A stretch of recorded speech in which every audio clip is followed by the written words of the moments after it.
Howdy folks, welcome back to the channel. I think this is day 14 of the mini bike build, and this might be, I might get it dialed today, let's hope.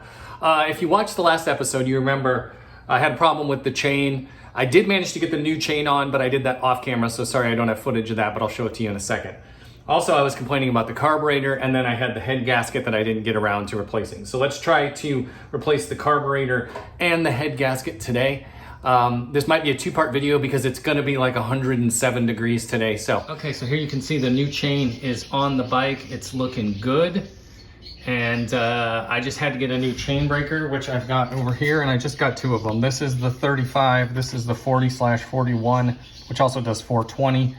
And these work fantastic. This was the easiest chain breaker I've ever used. So don't spend your money on the cheap ones, just go get these. They work great. Also over here, we've got our carburetor. This is a VM22 from Go Power Sports. You can see the GPS logo on there.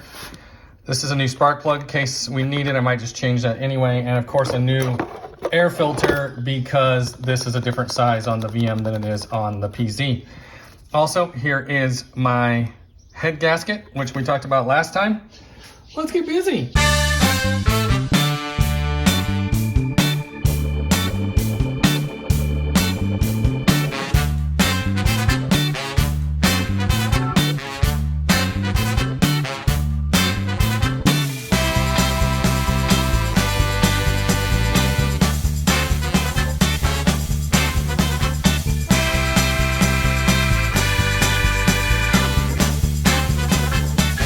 Okay, so the new carburetor's on. Next step is to install the filter, but before I do that, I want to make sure I'm actually getting full throttle here. Looks like it. All right.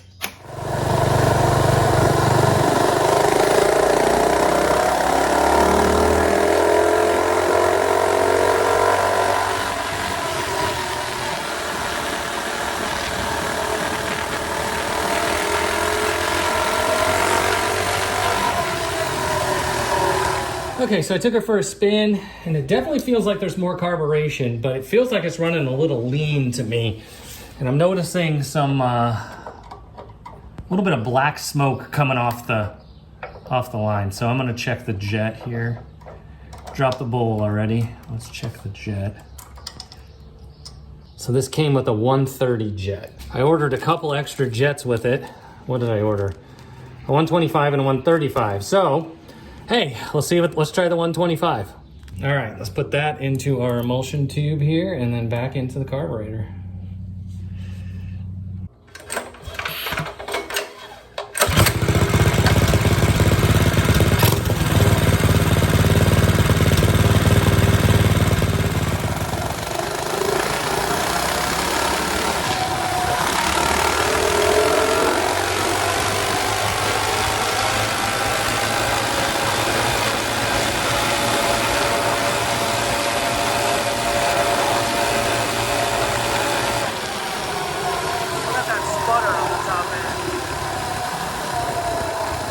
What I'm noticing is when I go like full throttle, it's got like a sputter in there, and it's not right away, it's just, but after it gets going to D, D, D, D, and you can actually hear that when you just rev it.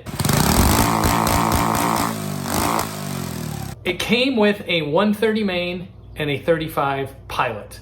It's currently got a 125 main and a 32 pilot. So I went down on both. Maybe it needs to go leaner, or maybe it needs a needle valve adjustment. What I'm gonna do is I'm gonna call Go Power Sports, see what they suggest. Okay folks, so I called Go Power Sports, talked to Flacco at Go Power Sports. If you're familiar with them, you're probably familiar with Flacco, great guy. And he told me it's probably the coil. Now, of course, I was a little confused because you can remember in the video where I upgraded the flywheel, I also upgraded the coil to a ungoverned coil. Well, he told me that the vast majority of GX200, Predator, Tillotson, etc. coils are not guaranteed past 7,000 RPM. So with this setup, I'm probably bumping up against 7,000 RPM and the coil's probably cutting out. So he was like, you actually need like an 8,500 or a 10,000 RPM coil. So I picked up one of these. These are supposed to be 10,000 RPM limit. They've got an MSD boot and a colored cable there, so it looks kind of cool. I wanted to make sure the carb was properly aligned, so I shined a flashlight in this end, and I noticed that this manifold, this curved manifold, is actually pretty restrictive. And it probably didn't make a difference with the other carb, but I think with this one, it might be cutting down on the airflow. Now, Go Power Sports makes one that's mandrel bent and it's full sized and everything, so it doesn't have that problem. For the meantime, I just got one of these little like $10 ones, and I'm just gonna put this on to test and see if that makes a difference. Now, this air filter is pretty long, and you know that kind of annoys me when they stick out too far. So I got a shorter one and then a really short one, so I'll try them all to see which one looks best. Let's get going.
Word of note, if you notice, these are hex, they aren't standard bolts.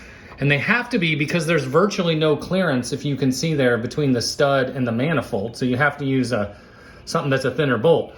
So what that means is you have to trim a Allen key so that it'll fit in there, because a regular Allen key is too long and it doesn't fit in there. That was probably the most difficult part of this whole modification. But let's see if she fires up.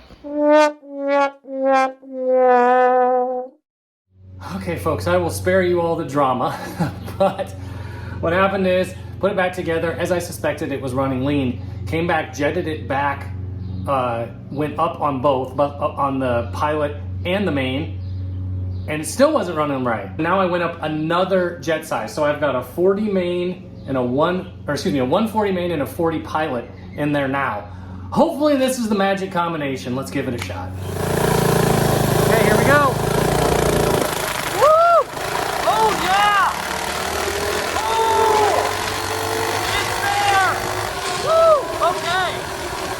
That's the best it's run so far. Woo!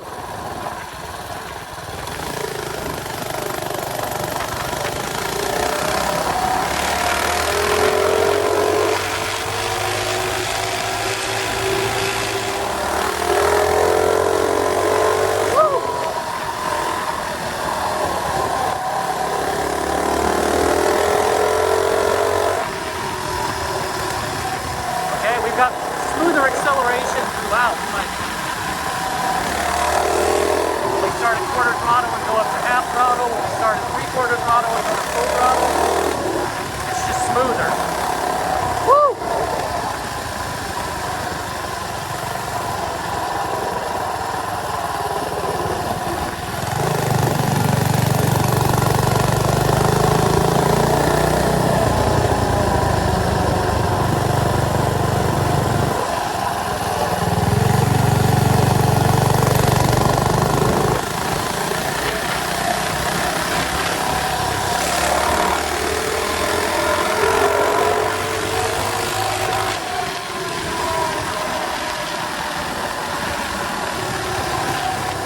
Okay, folks, it is super hot out here. I am sweaty and disgusting, ready to go inside, but I'm very pleased with how this carburetor is running now. It took a while, but I'm now pleased with this. The latest jetting does seem to help the throttle throughout. In fact, I did 2 different top speed runs with it. One of them, the top speed was 50 and one of them was 51. I forget which was which. But on one of them, I got 3.10 to 30. On the other one, 2.80 to 30. So that's the fastest this bike has ever gone. Now, the bad news is I've still got that surging and wide open. The coil didn't seem to change that at all. So it's either, I don't know, it's something else. I might call Go Power Sports again and see what they recommend. And that's going to be it for today. Now, one last thing I want to show you. Okay, so I'm noticing that, you know, my foot is kind of right here. So when I step back, it is easy to hit this because of that straight out manifold. Now, if I put the smaller one on there, it's probably going to be a little better, but I think it might still be just far enough. So I can either they make a shorter one of these that pulls it in closer, and that might be enough to do it, or I could go get the curved one that kind of pulls it back in the frame like it was before. Either way, that's going to require a new intake manifold. But one last thing that I wanted to show you guys, if we come over here, look at this. Uh-oh, we've got some more engine parts. Now, this is not a mini bike, but it's in that same vein, so watch for a future video.